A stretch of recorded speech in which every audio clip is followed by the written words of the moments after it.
natatandaan ako yung grade 2 ako, may sinipa ako sa ipin. Napaluha nga siya. Bago yan, is story time!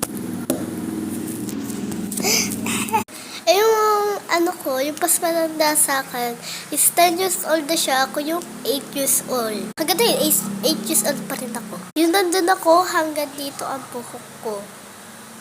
Ay, yung nabablog ako, yung mahaba pa yung buhok ko, hindi pa ganito buhok ko. Nag-usap-usap sila ng tatlo, ang pangalan nila is, Rolando. Tapos, sino pa ba yun? Basta tatlo sila. Si Rolando lang yung sinipa ko dito. Yes, bad girl ako doon, yung grade 2 ako. Yung una, inaasar-asar ko siya. Parang sisipain ko siya. Ito yung niya, yung, kunyari, yan to, nandito siya. Ito yung pa ako, tapos sisipa ko sana ako ng kunyari. Tapos ginanon ko, tangik, lumuha lang siya. Is pinagalitan ako ng teacher. Ginantihan niya ako. Sinipa niya ako sa binte.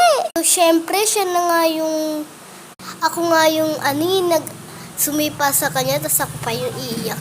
Syempre, ginantihan ako. Pagsipa nyo, kasi nagkarate ba yung karate? Isang beses lang ako nagkarate. Medyo wala pa akong natutunan. Pero marunong na ako sumipa. Sabi ko, yung kinabukasan, sabi ko, sorry Rolando ha, kasi nasipa kita. Anong ginawa niya, te? Hindi niya pa rin ako pinansin nun. Pangatlong araw pinansin-pansin niya na ako kasi naaawa na daw siya sa akin. Hindi ko lang malalaman sa kaibigan ko na gusto niya ako. Charot! Kaya kwento niyo yung mga kasalanan niyo, yung mga bata pa kayo. Ako madami. Bad girl ako nun. Pati yung kinder ako, pati yung grade 1 ako, bad girl ako. Pero na yung good girl. Ha?